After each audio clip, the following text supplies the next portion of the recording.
मंत्र पाठ। ओ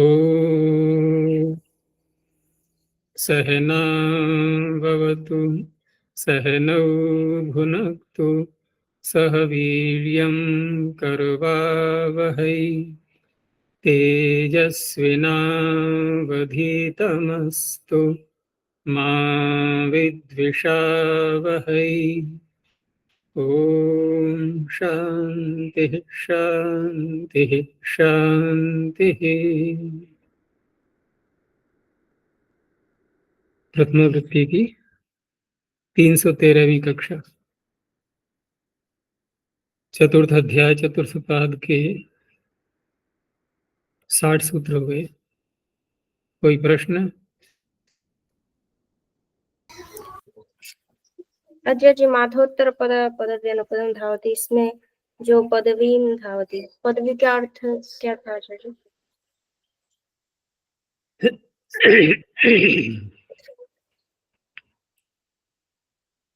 कौन सी संख्या पर था ये सूत्र? 37। तो पदवी तो रास्ते को बोलते ही हैं, जो रास्ते पर चलता है। जैसे यहाँ जो माथ शब्द है, ये तो मार्ग का पर्यायवाची बताया था मैंने। जी। और दूसरा जो माथोत्तर पद पूरा हो गया, दूसरा है फिर पदवी। तो पदवी जो है ये तो रास्ते को ही बोलेंगे सीधा। पदवी पदवी वो नहीं है कि जैसे किसी से बोलते हैं ना कि आप कौन सी पदवी में काम करते, बहुत पदवी पर काम करते हैं, वो पद के अर्थ में आता है। वो तो कौन सा जो है, किस सर्विस में है, किस अधिकारी के रूप में नियुक्त हैं, ये वो पदवी नहीं है यहाँ पर। यहाँ जो पदवी शब्द है, ये जो रास्ते बन जाते हैं चल चल के पैरों के द्वारा, उस पर जो चलता है दौड़ता है, उसे कहेंगे पादवी कहा। और तीसरा शब्द माथ और पदवी फिर पर्यायवाची हुआ जी। कौन से? माथ और पदवी नहीं, माथ तो एक सामान्य मार्ग हो ही गया सारा, जिसको हम पथिन बोलते हैं। वो तो पूरा मार्ग जो है, किसी मार्ग को भी कह सकते हैं। लेकिन पदवी उस मार्ग को कहा जाता है जो पैरों से चल करके रास्ते बन जाते हैं। जैसे खेतों में से निकल जाते हैं लोग, चल चल के रास्ते बन जाते हैं।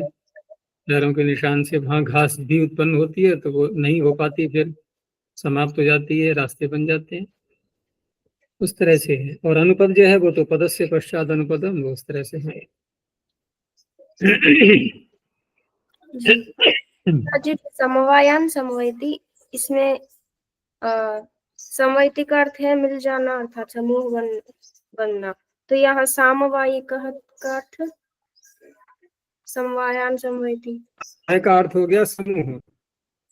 समूह कब बनता है? एक दूसरे के मिलने से समूह बनता है, बहुत सारे लोगों के मिलने से, इकट्ठा होने से। अब वही समवैती में भी वही सारे उपसर्ग हैं, वही धातु आ रही है। तो वहां भी है मिल जाना, इकट्ठा होना, उसको प्राप्त हो जाना, उसमें घुल मिल जाना, कैसे भी अर्थ कर लो। जैसे समाजम समाजम समवैती, सामाजिक। अब सामाजिक व्यक्ति किसको कहते हैं बताओ? जो समाज में घुल मिल के रहता है, सबके साथ रिश्ते निभाता है, संबंध निभाता है, आता जाता है, सबके दुख दर्द में शामिल होता है, तो उसे कहते हैं ये व्यक्ति सामाजिक है। और समाज के साथ जो अच्छा व्यवहार नहीं करता, अलग थलग रहता है, एकांत से भी बिल्कुल ही कहीं जाना आना नहीं चाहता, तो कहेंगे ये तो असामाजिक व्यक्ति है ये। यद्यपि कोई बुराई नहीं है उसमें, एकांत से भी होना चाहिए, लेकिन सामाजिक का तात्पर्य है कि समाज में व्यवहार ठीक प्रकार से करने वाला, वो सामाजिक है। लड़ाई झगड़ा करता है समाज में, वो सामाजिक नहीं कहलाएगा। तो समाज में घुल मिल जाना, मिल करके रहना, यही है समवैती। अब समवाय संबंध जैसे मैंने बताया था, समवाय संबंध क्या होता है भाई? दो पदार्थ ऐसे हैं जो बिल्कुल ही मिल करके रहते हैं, अलग हो ही नहीं सकते। जैसे गुण और गुणी का उदाहरण दिया था मैंने, तो उसका नाम ही था समवाय संबंध। तो ऐसे ही यहाँ पर है, जिसने समाज के साथ समवाय संबंध बना लिया अपना, अच्छी प्रकार से व्यवहार करता है सबके साथ में, तो सामाजिक, सामुदायिक, सामूहिक, ये ऐसे शब्द बन जाएंगे। यहाँ समवाय मतलब समूह है आचार्य जी, समवायान समवाय। समवाय का अर्थ समूह हो गया, और समूह वाची यहाँ लेना है क्योंकि पाणिनि ने यहाँ पर बहुवचन दिया हुआ है, इसलिए। यदि एक वचन होता तो स्वरूप से शब्द लेते। पीछे कई बार देख चुके हैं हम कि जहाँ बहुवचन आता है वहां तद्वाची शब्दों का ग्रहण होता है। सामूहिक सामुवायिक ये समानार्थक है। सारे समानार्थक हो गए ना, जब समूहवाची सब ले लिए तो समानार्थक ही कहलाएंगे। समाज, समूह, सन्निवेश, ये सब आ गए, समवाय भी आ गया उसमें स्वयं। जैसे प्राण बोलते हैं तो प्राण एक स्वयं भी शब्द है, और अपान, व्यान, उदान, समान, ये भी सब प्राण हो गए। नाम अलग अलग आ रहे हैं लेकिन प्राणत्व सब में विद्यमान है। तो ऐसे ही समूह का जो अर्थ निकलता है इकट्ठा होना, वो सब में विद्यमान है। समाज, समवाय, सन्निवेश, सभी सभी में आ गया वही अर्थ।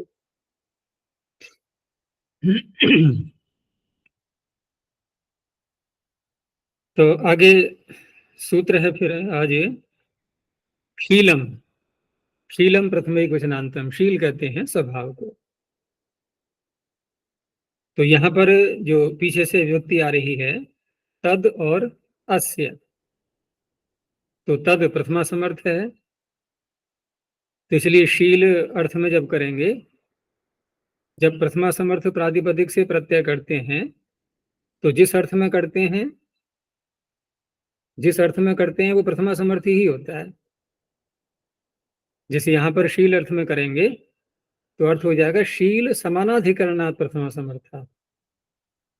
जिस जिसका स्वभाव बताया जा रहा है, जिस विषयक स्वभाव बताया जा रहा है, तो उसी शब्द से, उसी प्रातिपदिक से प्रत्यय हो जाएगा, शील उसका बन जाएगा तद्धितार्थ। तो शील समानाधिकरणात् प्रातिपदिकात् प्रथमा समर्थात् अस्य अर्थात षष्ठी अर्थे ठक प्रत्ययो भवति। जैसे अपूप भक्षण, स्वयं शब्द ले लें अलग से तो कोई अलग अर्थ निकलेगा इसका, अपूप का खाना, लेकिन यहाँ कह रहे हैं कि शीलम। अब अपूप भक्षण क्या हो गया? शील समानाधिकरण, स्वभाव बताया जा रहा है। अपूप खाना जिसका स्वभाव है, अपूप भक्षणम शीलम अस्य। आपूपिकः शष्कुली भक्षणम शीलम अस्य शाष्कुलिकः, ऐसे ही मौदकिकः।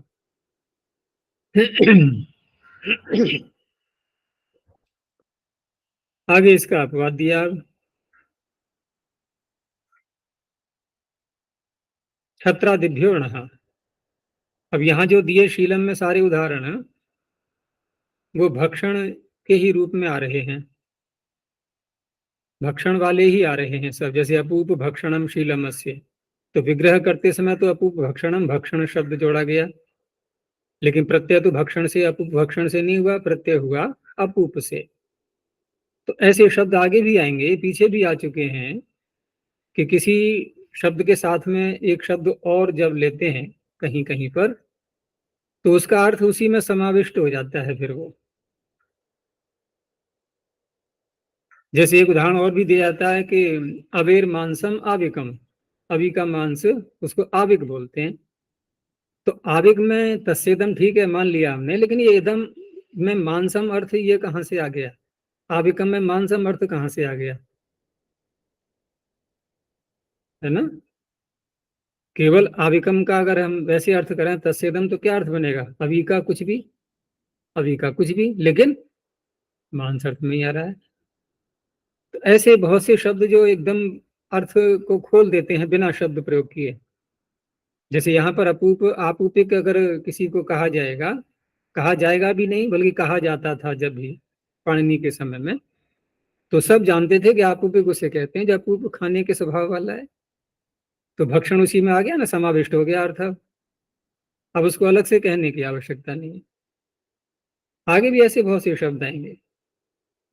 तो यहाँ जो उदाहरण दिए थे सारे शीलम में, वो सब भक्षण वाले ही हैं, जैसे शष्कुली भक्षण, मोदक भक्षण, अपूप भक्षण।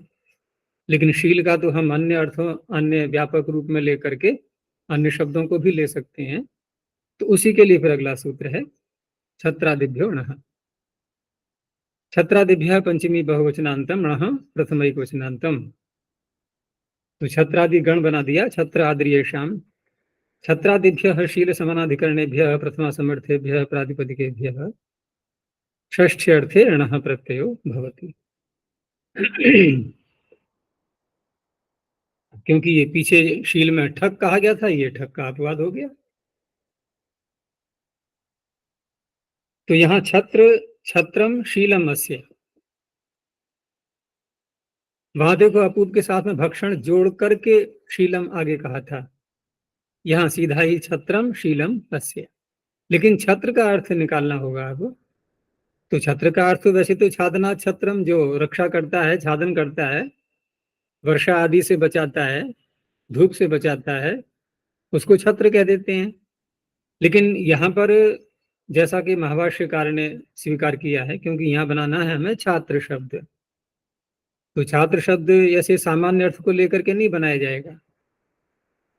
तो वहां पर जैसे गुरु शिष्य के विषय में जहाँ कहा जाता है कि गुरु जैसे शिष्य की रक्षा करता है, रक्षा करने का तात्पर्य उसको गलत रास्ते पर चलने से रोकता है, उसके अज्ञान को नष्ट करता है, यही रक्षा करना है। अज्ञान को किसी के नष्ट कर दो, रक्षा हो गई उसकी। और किसी के अज्ञान को हम दूर नहीं कर रहे हैं तो रक्षा नहीं कर रहे उसकी। माता पिता अगर बच्चों की गलतियां नहीं निकाल रहे हैं, उनके दोषों का निराकरण नहीं कर रहे, तो वह अच्छा पालन पोषण नहीं कहा जाएगा। केवल भोजन दे देना, वस्त्र दे देना, मकान दे देना, इतना ही पालन पोषण नहीं होता। उनके अंदर विद्यमान अविद्या अंधकार को दूर करना, ये होता है पालन पोषण। इसलिए परमात्मा को ओम कहते हैं हम, क्योंकि अब धातु का अर्थ सबसे प्रथम या सबसे मुख्य कह सकते हैं, रक्षा करना ही अर्थ है उसका, और उसी से ओम शब्द बनता है। तो यहाँ पर गुरु जैसे रक्षा करता है छात्र की, तो यहाँ पर गुरु रक्षा करता है, तो गुरु हुआ छत्र। एक तो छत्र हो गया वो लौकिक, जो धूप से रक्षा कर रहा है। लेकिन यहाँ इस प्रसंग में छात्र शब्द की व्युत्पत्ति करेंगे जब, तो यहाँ छत्र हो गया गुरु। अब उसके समान का तात्पर्य, जैसे छत्र गुरु का शील है, वैसा ही शील छत्रम शीलम अस्य, गुरु के समान शील है जिसका, तो गुरु के समान शील है का तात्पर्य जैसे गुरु रक्षा करता है, ऐसे ही जिसका ऐसा स्वभाव है रक्षा करने का, तो वो कहलाएगा छात्र। अब क्योंकि गुरु से संबंध यहाँ पर है, तो छात्र गुरु की रक्षा करेगा फिर। तो दोनों एक दूसरे की रक्षा कर रहे हैं, लेकिन दोनों में भेद क्या है कि गुरु रक्षा कर रहा है छात्र की अज्ञान अंधकार को दूर करके, और छात्र रक्षा कर रहा है अन्य वस्तुओं से उनकी आवश्यकताओं की पूर्ति करके। ये दोनों अब रक्षा करने वाले हुए। लेकिन यहां बनाना है हमें छात्र शब्द को। तो ये सब महाभाष्यकार का कथन है, और महाभाष्यकार का कथन है तो बहुत प्रामाणिक ही माना जाएगा।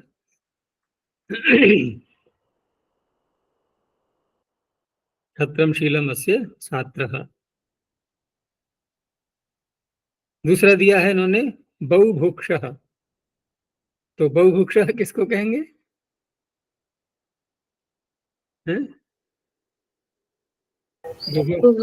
भुक्षाशीलम अस्य, तो क्या अर्थ हुआ है? ये तो बिल्कुल जैसा निकल रहा है वही अर्थ लेना। भाई खाने की इच्छा ही रहती है हर समय, जिसको हिंदी में कहते हैं ना भुक्खड़, हर समय खाने को चाहिए कुछ ना कुछ। ऐसा व्यक्ति जो खाने में अधिक ध्यान रखता है, उसे कहेंगे बहुभुक्षः।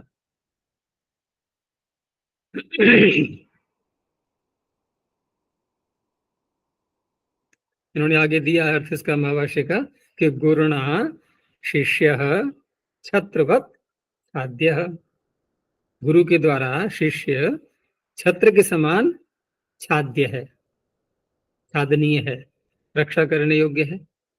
और शिष्येण च गुरु छत्रवत परिपाल्य है। तो दोनों प्रकार से, दोनों तरफ के लेकर के, दोनों ही एक दूसरे की रक्षा करने वाले। और हम बोलते हैं ना ये मंत्र प्रारंभ में, कक्षा के प्रारंभ में, तो सहना सहनौ अवतु। अब नौ तो दो है ना, द्विवचन में आता है नौ? नौ द्विवचन में आता है नहीं? क्यों ख्याति? नौ द्विवचन में आता है? आता है। अब ये दिखाई तो देती नहीं है, पता नहीं क्या बैठी है, लेटी है, बोल रही है, क्या कर रही है। नौ आता है तो द्विवचन में। हाँ, द्विवचन में कहाँ कहाँ आता है, कौन कौन सी विभक्ति में आता है? प्रथमा में तो आता है, प्रथमा में? द्वितीया में भी। और द्वितीया के अतिरिक्त और? चतुर्थी और षष्ठी, 3 स्थानों पर। तो द्विवचन में नौ सह नौ अवतु। अब यहाँ नौ दो कौन है? गुरु और शिष्य ही तो है जब अध्ययन चल रहा है तो। और उपदेश हो रहा है, कहीं प्रवचन हो रहा है, तो वहां श्रोता और प्रवक्ता, ये 2 हो गए। 2 वहां भी रहेंगे। उपनिषद में आता है ना, ये सहना वो तू सहनो भुनक्तु, तो वहां भी वैसा ही है। ऋषि बैठे हैं और उनके श्रोता बैठे हुए हैं, उनके अनुयायी शिष्य उनके। तो वहां भी ऐसा ही है, दोनों की रक्षा एक दूसरे के द्वारा होती है। चलो आगे देखते हैं। कर्माध्ययने वृत्तम। कर्म प्रथम एक वचनांतम, अध्ययने सप्तम एक वचनांतम, वृत्तम प्रथम एक वचनांतम। अच्छा जी, कभी कभी योग्य शिष्य मिल जाए तो शिष्य के कुछ प्रश्नों से गुरु के भी अंधकार दूर हो जाते हैं ना कभी कभी। नहीं, वो तो देखो ना, जब यहाँ ये बात आ गई कि दोनों एक दूसरे की रक्षा कर रहे हैं, तो यहाँ एक चीज और भी आती है कि ये ठीक है कि हाँ, दोनों एक दूसरे से चर्चा करते हैं तो पढ़ाने वाले की योग्यता बढ़ती है, पढ़ने वाले की बढ़ती है, बातें कही ही जाती हैं। लेकिन एक अन्य रीति से भी शिष्य रक्षा करता है कि जैसे कहीं पर कोई गुरु की कमी दिखाई देती है तो समाज में उसको प्रकाशित न करके, ठीक है ना, व्यक्तिगत रूप से निवेदन करके और उसको जो है उनको बताना, और फिर वो जो है समझ करके उसको दूर करेंगे, ये भी एक रक्षा करना हो गया। उसमें कमियों को छिपाना वाली बात नहीं है, लेकिन औरों से छिपाना ये थोड़ा आवश्यक होता है। कुछ बातें ऐसी होती हैं जो सार्वजनिक नहीं की जाती हैं, तो उनको दूर करना। तो दोनों ही हर प्रकार से एक दूसरे की रक्षा करते हैं, लेकिन मुख्यता जो रहेगी वहां पर, वो गुरु विद्या के द्वारा अविद्या को हटाना, ये मुख्य कार्य है। अब शिष्य का ये मुख्य कार्य नहीं हुआ कि गुरु की अविद्या को हटाएगा वो, उसका मुख्य कार्य है उनकी आवश्यकताओं को पूरा करना। तो कर्म अध्ययने वृत्तम, यहाँ पर कर्म जैसे पीछे था शील, यहाँ है कर्म, क्योंकि प्रथमा समर्थ व्यक्ति आ ही रही है।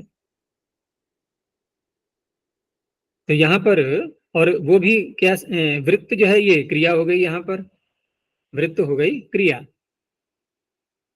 तो अध्ययने कर्म वृत्तम, अध्ययने वृत्त कर्म समानाधिकरणात् प्रथमा समर्थात् प्रातिपदिकात् अस्येति षष्ठी अर्थे ठक प्रत्ययो भवति। अब यहाँ जो उदाहरण आते हैं, ये घट तो बहुत जगह जाएंगे ऐसे उदाहरण, लेकिन यहाँ क्योंकि पाणिनि ने अध्ययन अर्थ में कहा है, तो अध्ययन में कर्म किया, लेकिन यहाँ कर्म किया का तात्पर्य उल्टा कर्म कर लिया, गलत कर्म कर दिया अध्ययन में, अर्थात पढ़ते समय में गलती की बोलने में। जैसे किसी ने एक गलती की अध्ययन, या तो मंत्र पाठ में स्वर की भूल हो गई, या परीक्षा देते समय एक प्रश्न पत्र गलत हो गया। अध्ययन का कोई भी विषय ले सकते हैं, वहां पर जो गलती की जा रही है, तो एकम अन्यथ अध्ययने वृत्तम, जैसा बोलना चाहिए, जैसा उच्चारण करना चाहिए, वैसा न करके एक उल्टा बोल दिया। यहाँ अन्य का अर्थ है उल्टा, विपरीत, क्योंकि अन्य का अर्थ भिन्न होता ही है। जैसा होना चाहिए वैसा न होकर के भिन्न उच्चारण कर दिया। तो अध्ययन में एक अन्य हो गया कर्म। तो शब्द यहाँ पर जो है एक और अन्य का पहले समास करेंगे, एक का और अन्य का समास हो जाएगा, और समास होने के बाद समास किससे करेंगे?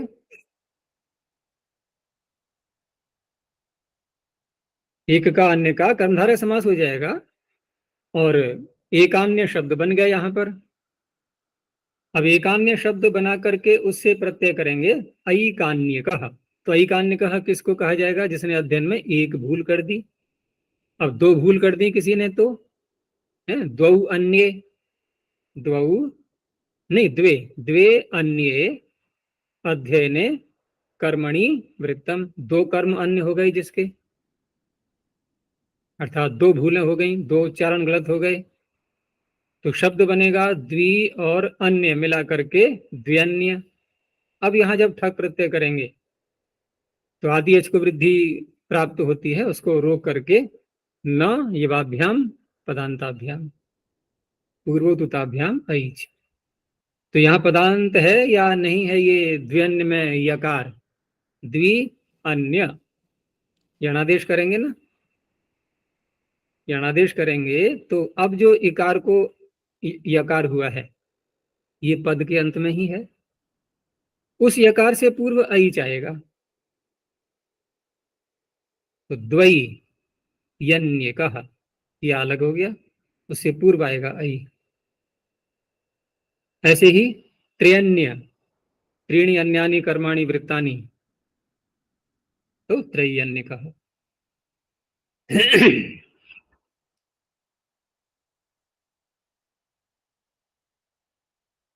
अगला जो सूत्र है तो ये भी उसी से संबद्ध है, बस थोड़ा सा अंतर ये है कि प्रत्यय यहां पर बदल दिया गया है।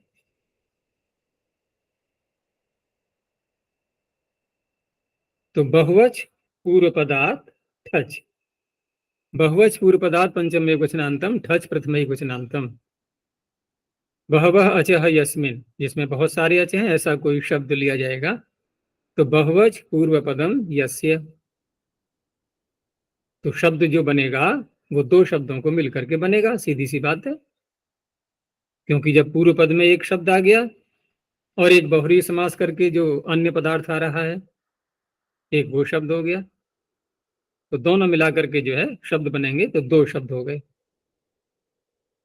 तो बहुवच पूर्व पदार्थ वृत्त कर्म समानाधिकरणात् प्रातिपदिकात् अध्ययने वृत्तम इत्यस्मिन् अर्थे ठच प्रत्ययो भवति। अब जैसे अन्य अन्य शब्द के साथ में द्वादश शब्द का समास किया। देखो पीछे के उदाहरणों में क्या था? एक, द्वि, त्रि। बहुत अच वाला कोई भी नहीं है इसमें, यहां बहुत अच वाले लाए जाएंगे। अब कोई बहुत सारी भूलें कर रहा है, 12 भूलें हो गई। तो द्वादशानी अन्यानी कर्माणि अध्ययने वृत्तानि अस्य, इसकी यह है 12 कर्म ऐसे हो गए जो भिन्न हैं, जो विपरीत हैं।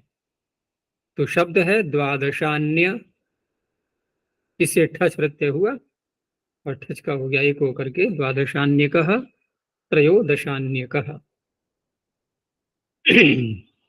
अधिक भूलें आती हैं वो प्राय करके स्वर पाठ में आती हैं, तो इसीलिए इन्होंने स्वर का उदाहरण दे दिया है, स्वर अर्थ जो है उसका स्वर किया गया है। तो ये दो सूत्र हो गए इसके कर्माध्ययन वृत्तम के। आगे है हितम भक्षाः।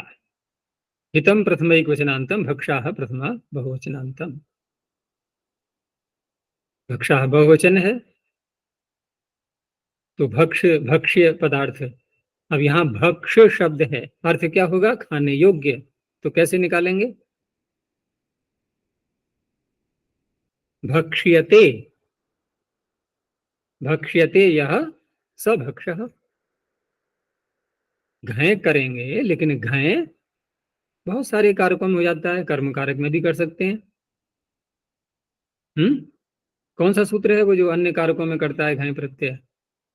अकर्तरी चकार के संज्ञायाम। तो भक्ष्य अर्थ यहां लेना है, और पीछे से हितम, हाँ हितम इसी में है, तो हित समानाधिकरणात् भक्ष्य वाचिनः प्रथमा समर्थात् प्रातिपदिकात् अस्येति षष्ठ्यर्थे ठक् प्रत्ययो भवति। अब यहाँ पर जो खाने योग्य वस्तु है वो कैसी है? हितकारक है, लाभ देने वाली है, उपयोगी है। अच्छा जी, यहाँ घई कहाँ है? हैं? घई कहाँ है? मैंने घय बोला अभी? अच्छा, भक्ष में हाँ, तो क्या दिख रहा है? अच प्रत्यय दिख रहा है। भक्ष, भक्षयति थी, भक्ष खाने वाला, खाया जाए जो। तो घय में घय नहीं दिख रहा है तो क्या होना चाहिए यहाँ पर? घय की पहचान कैसी होती है? घय की पहचान कैसे की जाए बताओ? अर्थात घय होता तो क्या बनता शब्द? वृद्धि हो जाती अतोपधाया से। रहेगा तो भक्ष ही। जी। भक्ष ही बनेगा।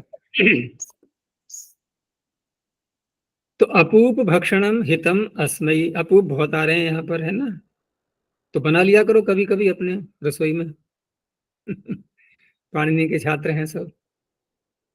अपूप भक्षणम हितम अस्मयी, इस व्यक्ति के लिए अपूप भक्षण हितकारक है। तो आपूपिकः, शास्कुलिकः, यही तीन पीछे आए थे। मौदकिकः पीछे कौन से अर्थ में आए थे अभी? शीलम। शील। हाँ, शील अर्थ में वो स्वभाव था, यहाँ हितकारक भी है। अब तो डबल डबल गुण आ गए। ये एक ही सूत्र है। आगे फिर बदल गया अर्थ। तदस्मयी दीयते नियुक्तम। तत् प्रथमैकवचनान्तम, अस्मयी चतुर्थैकवचनान्तम, दीयते क्रियापदम, नियुक्तम प्रथमैकवचनान्तम।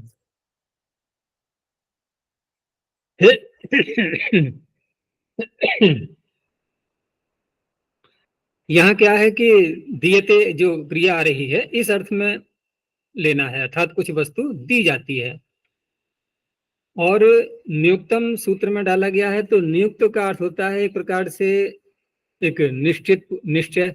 निश्चय बोलते हैं ना, जैसे किसी की नियुक्ति कर दी, कहीं लगा दिया, जॉब लग गई, नियुक्ति हो गई, नौकरी लग गई, तो वहां पर वो निश्चित रूप से रोज जाएगा। तो ऐसे ही किसी व्यक्ति के लिए कोई वस्तु दी जा रही है, लेकिन एक निश्चित रूप से किसी विशेष समय में या किसी विशेष अवसर पर, उस अर्थ में ये प्रत्यय करेगा।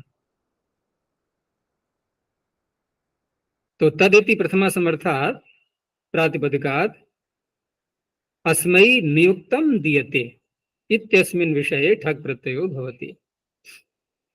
जैसे भोजन जब दिया जाता है, परोसा जाता है, तो उसमें कोई सम्माननीय या बच्चे को भी ले सकते हैं, उसको सबसे पहले दिया जाता है भोजन। और होता भी है, अगर बच्चे भी साथ में होते हैं तो बच्चों को पहले देते हैं, बड़ों को बाद में देते हैं। तो अग्रे भोजनम अस्मयी नियुक्तम दीयते। इस व्यक्ति के लिए भोजन प्रारंभ में निश्चित रूप से, यानी कि नियुक्त, निश्चय हो चुका है, रोज देना ही है। तो ये सब कहलाते हैं तद्धितार्थ। जैसे यहाँ पर तद्धितार्थ क्या हो गया? अस्मयी नियुक्तम दीयते। और शब्द क्या है? अग्र भोजन। अग्र भोजन यहाँ पर समास करके, समास करने के बाद तद्धितार्थ उत्तर पद समाहारे च अग्र भोजन शब्द बन गया, और फिर प्रत्यय करके आग्र भोजन कहा। अपूपास्मयी नियुक्तम दीयन्ते। अपूप नियुक्त दिए जाते हैं निश्चित पूर्वक नियम से, तो आपूपी कहा। इसी सूत्र को आगे और ले जा रहे हैं, अभी 2 सूत्रों में और चलेगा ये। श्राणा मांसौदनात् टिठन। श्राणा मांसौदनात् पंचम एकवचनान्तम, टिठन प्रथम एकवचनान्तम।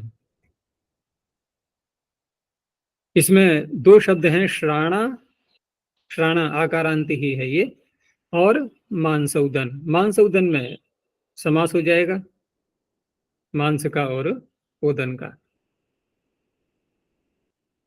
तो श्राणा मांसौदन इत्येताभ्याम प्रथमा समर्थाभ्याम प्रातिपदिकाभ्याम अस्मयी नियुक्तम दीयते इत्यस्मिन् विषये टिठन प्रत्ययो भवति। टिठन में क्या बचेगा? टी तो ले जाएगा, आदि टू डबह, और ठ को एक हो जाएगा, खस्य कहा। अब यहाँ अच्छा जी, हाँ ये टू है ना, आदि हम्म ये आधे नहीं है टू डबा, ये टू डू, यहाँ टी। अच्छा अच्छा, एक मिनट, हाँ गलत हो गया ना। तो टकार, टकार की भी एक संज्ञा होगी और एकार की अलग होगी, बचेगा ठ ही उसका, ठीक है ना। टकार की संज्ञा टू से हो जाएगी, एकार की उपदेश जन्ना से कित से होगी, हम्म, और टित होने से, टिट ढाने से स्त्रीलिंग में नीप कर सकते हैं, यही प्रयोजन है उसका। श्राणा जो शब्द है यहाँ पर, तो श्राणा तो एक अलग अर्थ को बोलता है, जिसको कहा गया है यहाँ, जो हम लपसी बनाते हैं, पतली मीठी होती है जो, तो उसको श्राणा कहा गया। या फिर वही जैसे यवागु पीछे बताया गया था, उसको भी कह सकते हैं। या फिर पतली खिचड़ी, जो मूंग की दाल की चावल की बनाते हैं, प्रायः रुग्णावस्था के बाद बना के देते हैं। तो श्राणा नियुक्तम अस्मि दीयते श्राणिकः, स्त्रीलिंग में बन जाएगा श्राणी की। अच्छा जी, वो यवागु वो जौ से बनता है, वो नहीं है? यवागु जौ से बनता है, लेकिन यवागु के ही समान पतली, जैसे यवागु पतली होती है ऐसे ही श्राणा भी पतली होती है। लेकिन श्राणा पतली भी हम, जैसे वहां जौ का आटा, जौ से बनने का मतलब जौ का आटा होता है, वो उससे बनाते हैं। और जो लपसी जिसको बोलते हैं, वो भी आटे की ही बनती है। तो वो आटा जौ का भी हो सकता है, गेहूं का भी हो सकता है, लेकिन यवागु जौ का ही बनाते हैं। उसमें अभी ना यव शब्द आ ही रहा है यवागु में। लेकिन खिचड़ी जो होती है, वो यवागु उसको नहीं बोलेंगे, वो तो फिर मूंग की दाल और चावल को मिला करके, क्योंकि मुद्गौदन शब्द प्रसिद्ध है खिचड़ी के लिए। मुद्गौदन जो है ये बता रहा है कि खिचड़ी मूंग और उड़द जिसकी ओदन की ही होनी चाहिए। लेकिन प्राय करके वर्तमान में खिचड़ी बोलो तो सीधा बोलते हैं, जैसे संक्रांति जो त्योहार आता है ना, पर्व, तो यहाँ उत्तर भारत में बहुत चलता है, संक्रांति पर खिचड़ी बनाते हैं प्रत्येक परिवार में। लेकिन वो खिचड़ी होती मुद्गौदन नहीं होता, वो माशौदन होता है, उड़द की दाल और चावल मिला करके बनाते हैं, उसी को ही खिचड़ी बोलते हैं यहाँ। मूंग की दाल की बना के दे दो तो अरे क्या ये बीमारों का भोजन दे दिया हमें, उसको घृणा की दृष्टि से देखते हैं, हे दृष्टि से, कि ये कोई खाने योग्य है, ये तो बीमार लोग खाते हैं इसको। जबकि वास्तव में जो मुद्गौदन शब्द संस्कृत का है, ये उसी के लिए जाएगा, उसी को बोलेंगे मुद्गौदन। माशोदन तो कहीं प्रयोग में आता ही नहीं है, लेकिन खिचड़ी भी बोलते हैं तो वो उसी के लिए बोलते हैं, माशोदन के लिए ही। यहाँ जो एक शब्द आ रहा है ये मानसौदन, क्या कह रही? मुद्गादान में मौद्गोदनः मौद्गी यवागु, फिर वो वहां यवागु मतलब यवागु तो पतली वस्तु कुछ भी हो गई, वो ठीक है, यवागु शब्द यव आ रहा है उसमें, जो उसमें प्रमुखता होती ही है उसकी, लेकिन उस जैसी पतली होने के कारण से उसको भी कह देते हैं यवागु। ऐसा होता है कहीं शब्द, जैसे एक बार मैंने बताया था कि पाद शब्द का अर्थ होता है पैर, लेकिन होते होते होते कहाँ पहुंचा इसका अर्थ? 1 किलो का चौथाई भाग। ऐसे भी अर्थ बहुत फैल जाते हैं। तो यवागु का एक धर्म ले लिया कि हाँ पतलापन होना, अच्छा ठीक है। अब हाँ यव शब्द को भूल गए कि यव भी जुड़ा हुआ है इसमें, लेकिन अन्य पतला धर्म देख करके अन्य खाद्य पदार्थ में प्रयोग कर दिया उसका, ऐसा हो जाता है। यहाँ जो शब्द आ रहा है मानसोदन, ये माथा ठनकता है इसको पढ़ करके कि पाणिनि क्या उदाहरण दे रहे हैं यहाँ पर ये सूत्र में, कि मानसोदनम नियुक्तम अस्मयी दीयते, यही तो विग्रह करेंगे कि जिसको नियम नियम पूर्वक निश्चित रूप से मांसोदन दिया जाता है, ओदन के साथ में मांस। तो शब्द तो प्रयोग में उस समय आ रहा होगा, उसको लेकर के पाणिनि ने सूत्र बना दिया। मांसोदन या मांसोदन की शब्द उनको देख करके सूत्र बनाया, भाई प्रत्यय तो उनको करना ही था, क्योंकि पाणिनि यहाँ पर उचित या अनुचित वाली बात नहीं देख रहे हैं, क्योंकि व्याकरण का मुख्य कार्य होता है शब्द को बनाना। वो शब्द किस अर्थ को बोल रहा है वो उनका विषय नहीं होता है, वो होना चाहिए नहीं होना चाहिए, वो कार्य करना चाहिए नहीं करना चाहिए। धर्म किसको कहते हैं? अच्छे कर्म को। और अधर्म किसको कहते हैं? जो गलत कर्म होता है। तो पाणिनि जी के पास गए कि ये अधर्म को बनाइए आप। बोले बिल्कुल बनाएंगे। नए समास कर दिया उन्होंने। कह रहे आप तो अधर्म को बना रहे हैं, बताइए कितना गलत कार्य है ये। तो पाणिनि कहेंगे अधर्म को बना रहा हूं मैं, लेकिन अधर्म करने को तो नहीं कह रहा हूं। पीछे भी कल की कक्षा में भी आया था ना, धर्मम चरती में एक वार्तिक बताया था मैंने, अधर्मा चेति वक्तव्यम, तो अधार्मिक ही बनता है। तो मांसोदन ने कहा ठीक है, मांसोदन लोग खाते हैं, मांसोदन ने कहा बन गया। और अच्छा जी, पुष्ट हैं? एक पुष्ट फल को भी उसमें बोलते हैं इसमें मांस ज्यादा है। वो फल ठीक हो है, लेकिन यहाँ घटेगा नहीं ना। यहाँ चावल के साथ में फल को थोड़ी मिलाएंगे उसमें। कुछ ऐसा भी हो सकता। और महर्षि दयानंद ने भी एक स्थान पर लिखा है, जैसे राजा के लिए कहीं कौन से प्रसंग में आया था, ध्यान नहीं आ रहा है मुझे, कि हिंसक पशु जैसे होते हैं, मालो नगर में आ गया तो मनुष्यों की रक्षा तो प्रमुख होती है, तो उसको मारा जाएगा ना तुरंत ही पशु के लिए। तो उसके पशु को मार के उसके मांस की बात आई थी कहीं पर, ध्यान नहीं आ रहा है कहाँ की बात है ये। तो महर्षि ने लिखा कि जो हिंसक पशु, जो मांस से भोजी पशु होते हैं, उनको दे दिया जाए वो मांस मारने के बाद, अथवा जो मांस खाने वाले जो लोग हैं उनको दे दिया जाए। लेकिन मांस खाने वालों को इसके बढ़ावा नहीं दिया जा रहा है, भाई वो तो मांस खाते ही हैं, है ना, वो तो गलत कार्य कर ही रहे हैं। वो नहीं मांस दिया जाएगा, और कहीं से खरीद लेंगे वो तो इस तरह से उन्होंने वहीं कहीं प्रसंग में दिया है। लेकिन हम उस विषय को यहाँ नहीं लेते। यहाँ जो बात है केवल कि वैयाकरण शब्द की रचना बता रहा है, उसकी व्युत्पत्ति दिखा रहा है, वो करना चाहिए नहीं करना चाहिए ये विषय यहाँ पर नहीं है। यहाँ धर्म धर्म का विषय नहीं है, ये शब्द शास्त्र है, शब्द की रचना कर रहा है केवल। क्योंकि बहुत से लोग जो है मांस भक्षी इसका उदाहरण दे सकते हैं कि देखो पाणिनि ने भी ऐसा उदाहरण दिया है, मांस खाना चाहिए, इसका अर्थ ये हो गया। तो ऐसा नहीं है। फिर तो नए समास करके धर्म में वो भी कह देंगे धर्म करना चाहिए, क्योंकि पाणिनि ने यहाँ पर नए समास किया है अपने सूत्र से, नए सूत्र से। आगे है भक्तादणमित्रस्याम। चलो ये तो ठीक है, भक्त तो सभी खाते ही हैं। तो भक्तात् पंचम एक वचनांतम, अण प्रथम एक वचनांतम, अन्यतरस्याम सप्तम एक वचनांतम। प्रथमा समर्थात् भक्त प्रातिपदिकात् अस्मै नियुक्तम दीयते इत्यस्मिन् अर्थे वा अण प्रत्ययो भवति। तो अण भी हो जाएगा, और दूसरे पक्ष में फिर जो ठग का अधिकार चल रहा है, ठग भी कर लेंगे। तो नियम पूर्वक जिसको भक्त दिया जाता है, भात चावल से बनता है जो ओदन, पका हुआ ओदन, ओदन शब्द भी इसी को बोलते हैं। जैसे हम बोलते हैं तंडुल और ओदन, दोनों पर्यायवाची है ना। लेकिन तंडुल होता है कच्चा चावल, ओदन होता है पका। क्यों? उंदी के लिए दने, गीला तो करो पहले उसको। कब करेंगे? जब पकेगा तभी गीला होता है, नहीं तो सूखा है वो तंडुल है। तो उदन का अर्थ वही होता है जो पका हुआ चावल है।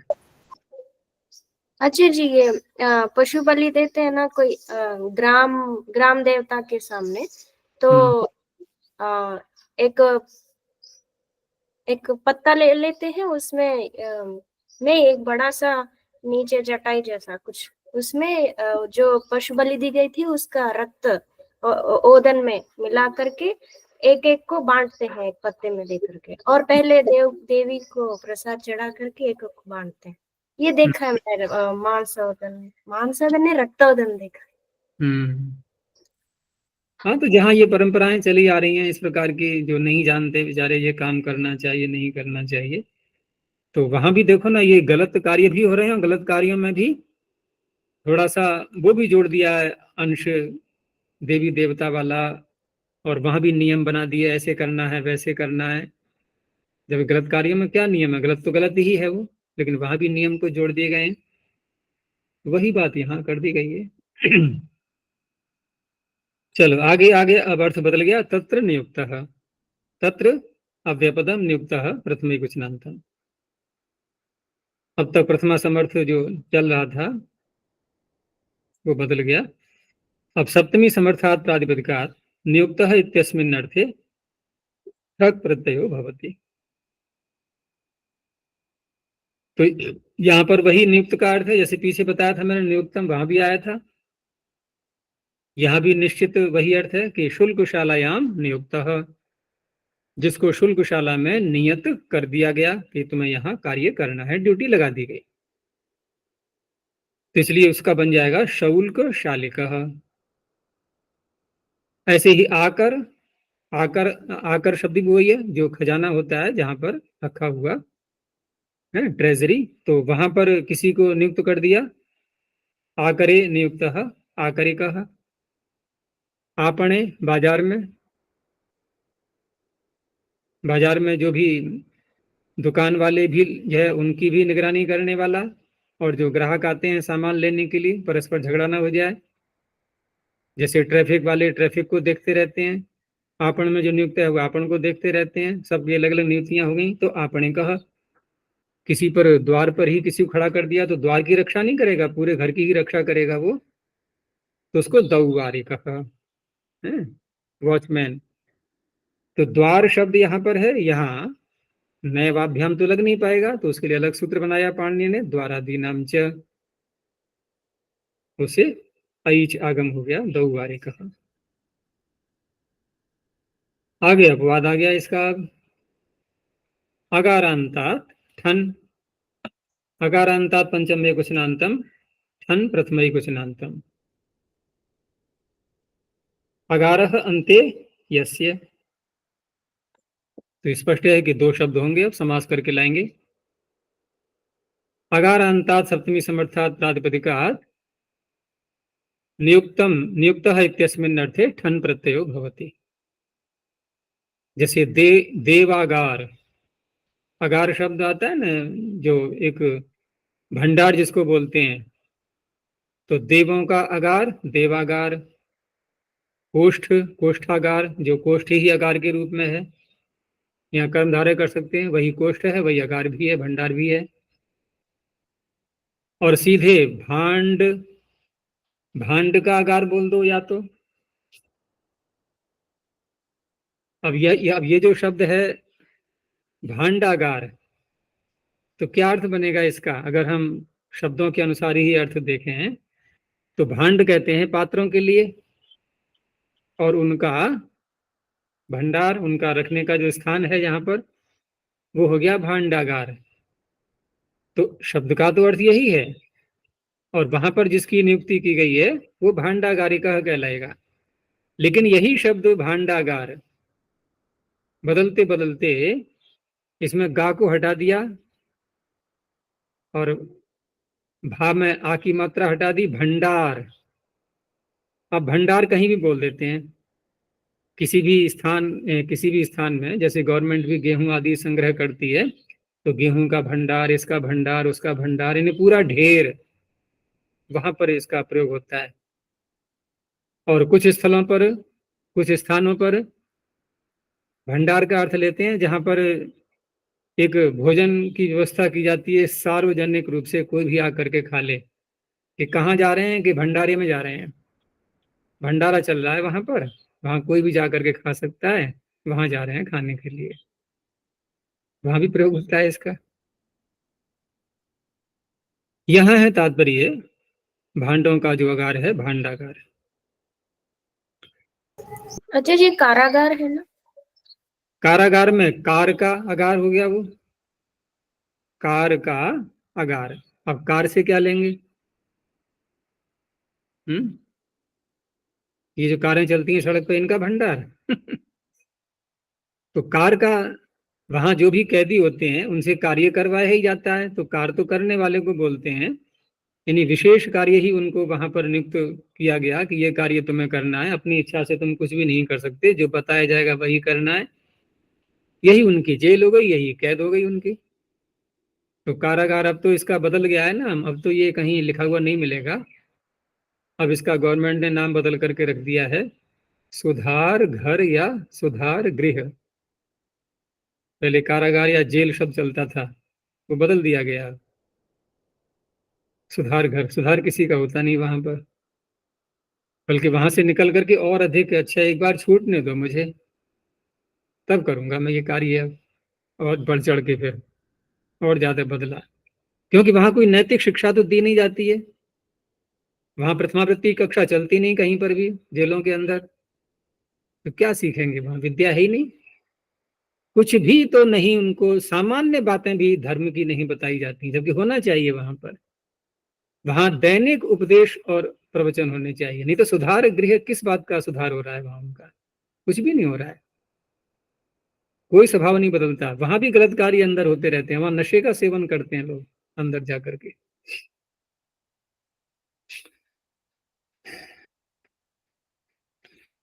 आगे है अध्याय, अध्यायनी आदेश कालात, अध्यायनी सप्तम एक वचनांतम, आदेश कालात पंचम एक वचनांतम। अध्यायनी, अध्यायन शब्द है,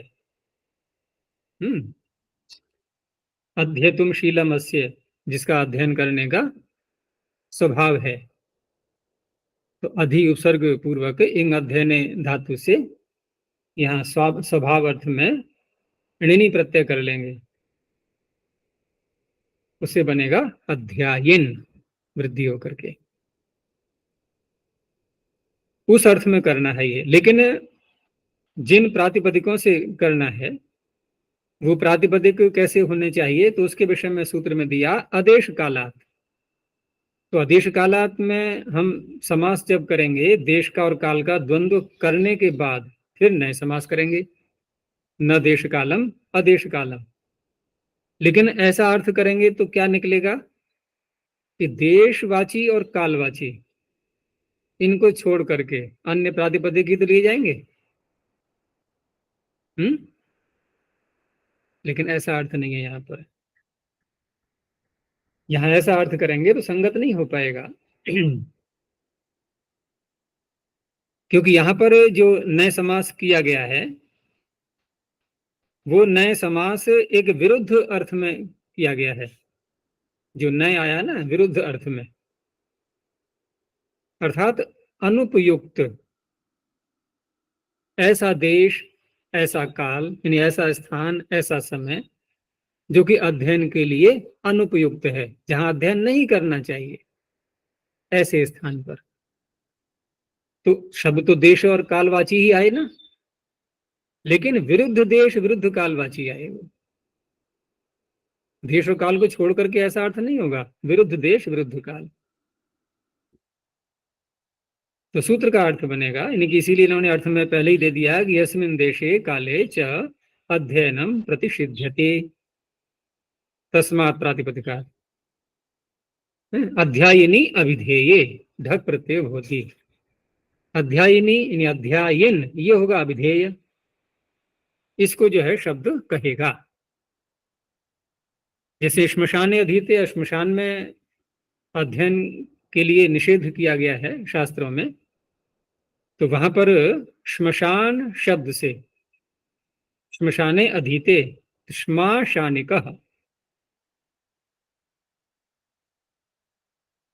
ऐसे ही चतुष्पथ चौराहा, अब चौराहे बैठ कर पड़ेगा, लोग आ जा रहे हैं, टक्कर होगी,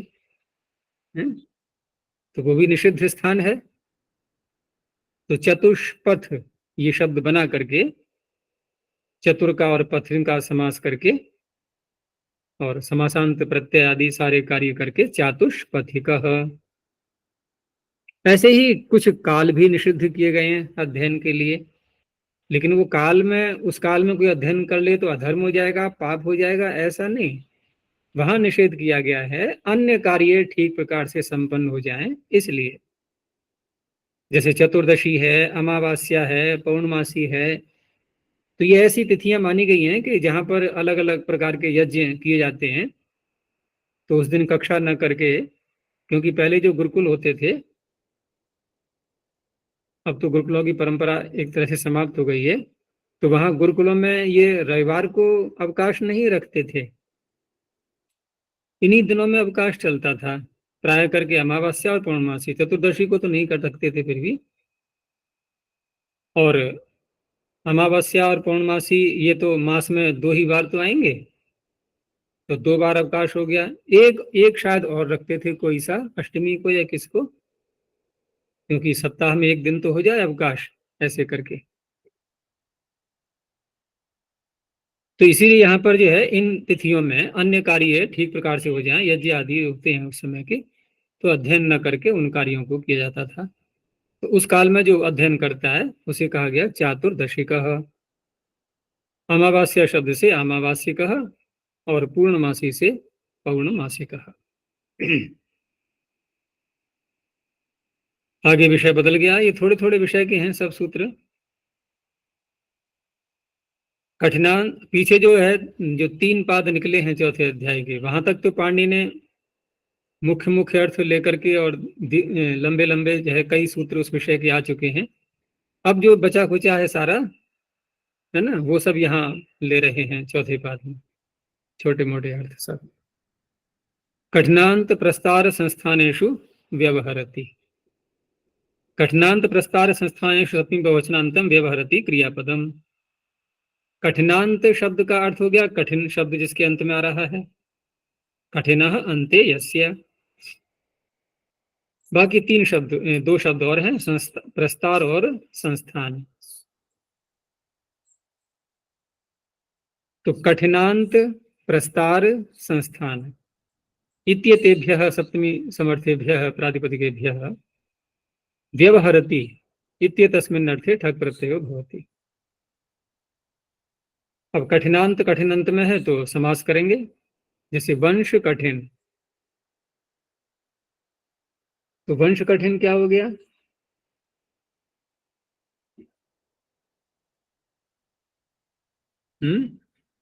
वंश कठिन। एक है वर्ध्र, वर्ध्र कठिन।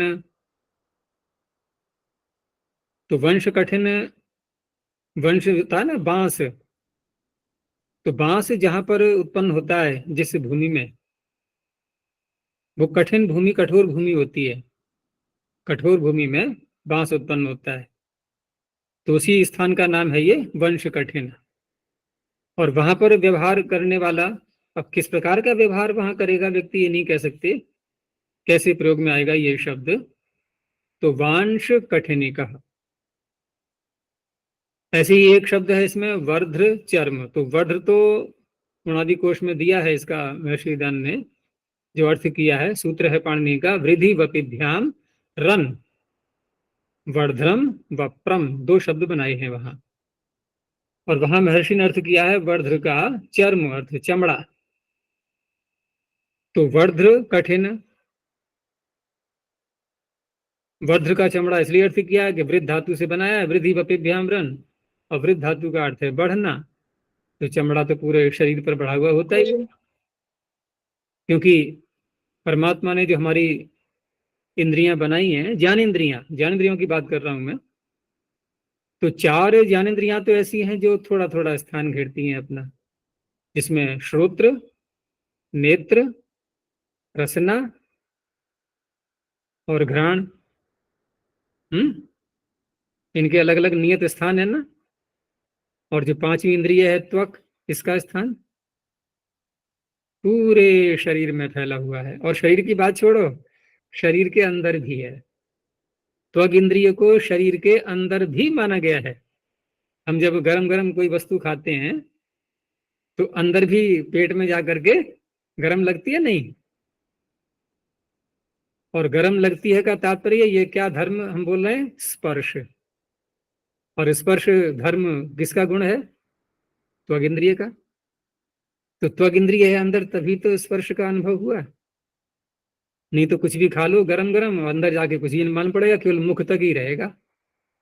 तो देखो, अंदर भी त्वचा, बाहर भी त्वचा, और रसना में भी त्वचा है। रसना, रसनेन्द्रिय, स्वयं रसनेन्द्रिय होते हुए भी वहां भी त्वक इंद्रिय विद्यमान है। एक इंद्रिय में दूसरी इंद्रिय प्रवेश कर गई है। नहीं तो गरम खा रहे हैं, ठंडा खा रहे हैं, कैसे पता लगेगा? स्वाद के साथ साथ स्पर्श का भी अनुभव हो रहा है।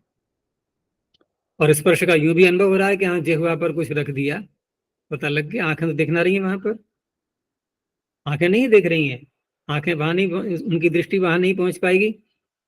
और किसी का मुख खुलवा करके उस पर जिह्वा पर कुछ रखा जाए, पता लगता है नहीं कि हाँ कुछ रख गया। तो ये स्पर्श का ही तो अनुभव हुआ, तो वहां भी स्पर्शेंद्रिय है, इसलिए इसको वर्ध्र कहते हैं।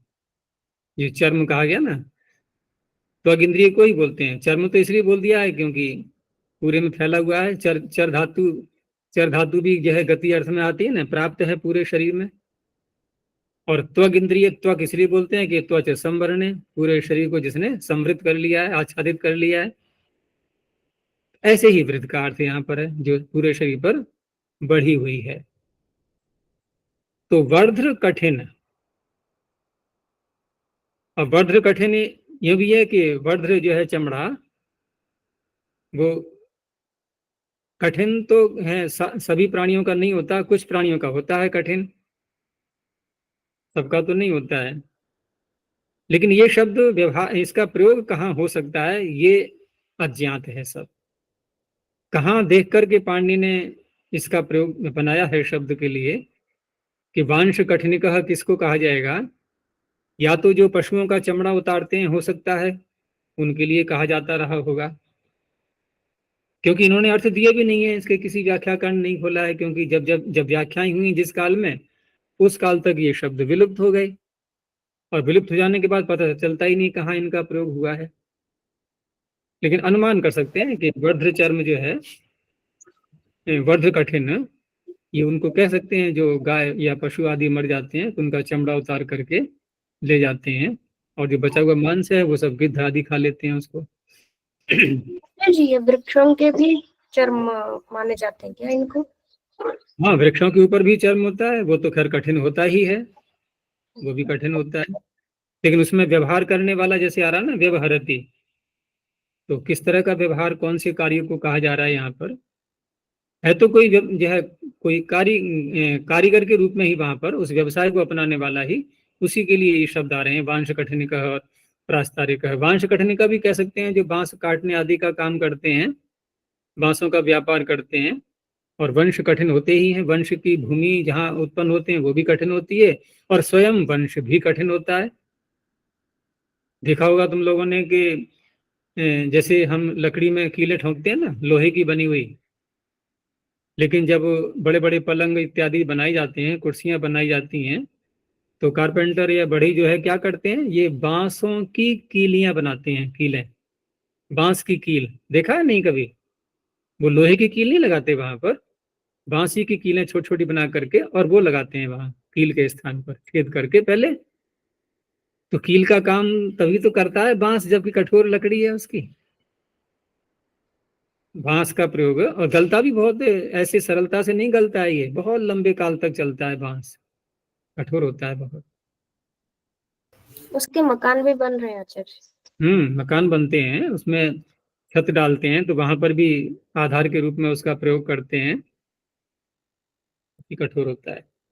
चलो इतना ही रखते हैं, आगे अर्थ बदल जाएगा वो। या दो सूत्र और ले लेते हैं, ये समाप्त हो जाएगा पूरा प्रकरण। आगे है निकटे वसति, निकटे सप्तम में कुछ नान्तम, वसति क्रियापदम।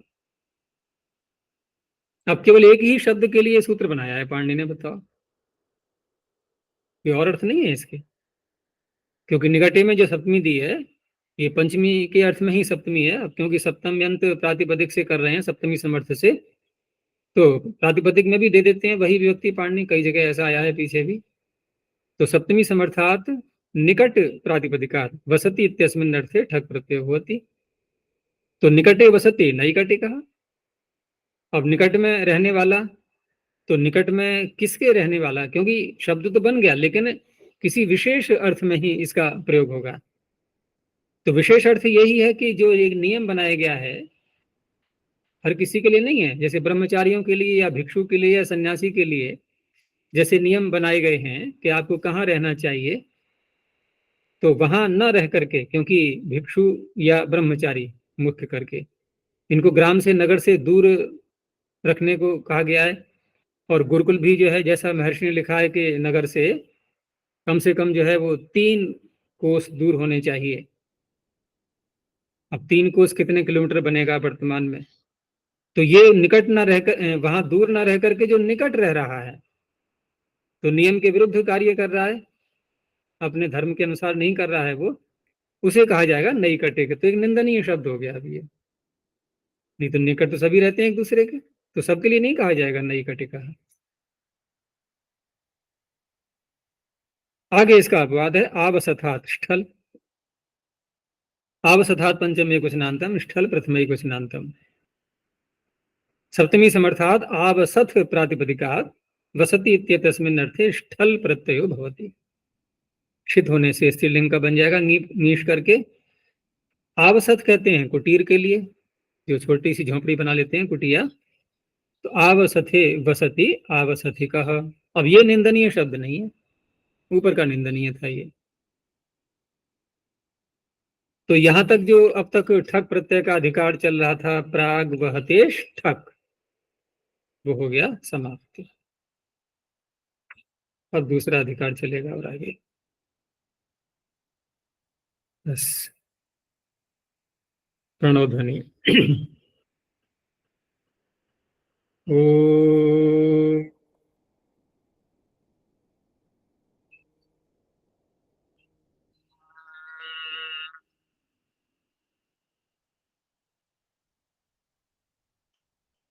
ओ